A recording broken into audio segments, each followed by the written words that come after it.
मंडळी, आई आली आहे रुद्रांशच्या वाढदिवसाला गावाला. आई, वहिनी, मावशी वगैरे पाहुणे आले होते. बाकीचे तर पाहुणे गेले, पण आई आणि वहिनी आणि मुलं आम्ही चाललो आहे मामाच्या गावाला. इथून जवळच आहे मामाचा गाव. जर तिघे असतील तर मग कोणत्याच ठिकाणी धमाल मस्ती करायला हे काही मागे पुढे बघत नाही. बसमध्ये पण तशी त्यांची मस्ती चालली होती. नंतर आम्ही पोहोचलो गावाला.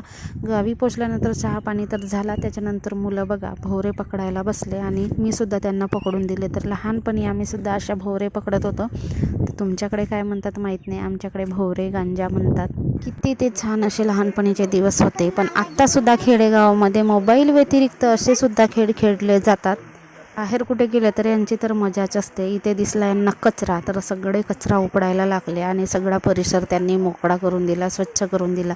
खूप मोठा कचऱ्याचा ढग केला. नंतरचा व्हिडिओ मी काढली नाही. पावसाळ्याच्या दिवसामध्ये सगळीकडे मस्त असं हिरवं वातावरण असते आणि खूप छान वाटतं. आणि गावखेड्यात तर अजूनच